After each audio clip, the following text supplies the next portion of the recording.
9 vibes. BRS party assembly నియోజకవర్గ స్థాయి విస్తృత స్థాయి సమావేశాలు ప్రారంభం కానున్నాయి. రాష్ట్రంలోని అన్ని అసెంబ్లీ నియోజకవర్గాల్లో సమావేశాలు నిర్వహించనున్నారు. అసెంబ్లీ ఎన్నికల ఫలితాలపై సమీక్ష, రాబోయే పార్లమెంట్ ఎన్నికల్లో అనుసరించాల్సిన వ్యూహం, పార్టీ పటిష్టతకు తీసుకోవాల్సిన చర్యలపై పార్టీ నాయకులు, కార్యకర్తల సలహాలు, సూచనలను స్వీకరిస్తారు.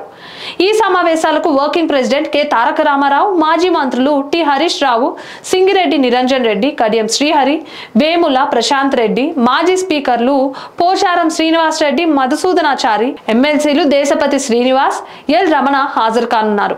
తెలంగాణ భవన్ లో ప్రతిరోజు ఒకటి చొప్పున లోక్సభ నియోజకవర్గాల వారీగా సన్నాహక సమావేశాలను నిర్వహించింది.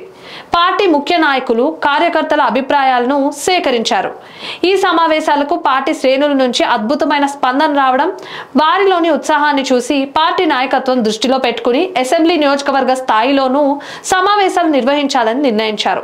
ఈ సమావేశాల్లో పార్టీ కార్యకర్తల అభిప్రాయాలను సేకరించి వాటిని క్రోడీకరించి పార్టీ అధినేత కేసీఆర్ కు నివేదించనున్నారు. రాబోయే పార్లమెంట్ ఎన్నికల్లో అనుసరించాల్సిన వ్యూహంపై చర్చించేందుకు బీఆర్ఎస్ పార్టీ మైనార్టీ రాష్ట్ర స్థాయి సమావేశాన్ని తెలంగాణ భవన్ లో నిర్వహించనున్నారు.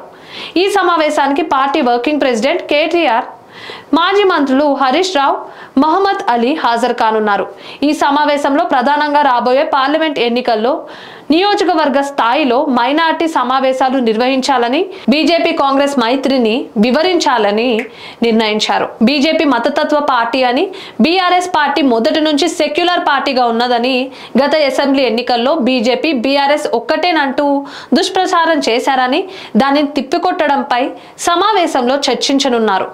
దీనికోసం రాబోయే రోజుల్లో మైనార్టీలు ఎక్కువగా ఉన్న దగ్గర సమావేశాలు నిర్వహించనున్నారు. బీఆర్ఎస్ అధికారంలో ఉన్నప్పుడు మైనార్టీలకు ఇచ్చిన ప్రాధాన్యత, పథకాలు, మంత్రివర్గంలో ఉప ముఖ్యమంత్రి పదవి ఇచ్చిన విషయాన్ని గుర్తు చేయనున్నారు.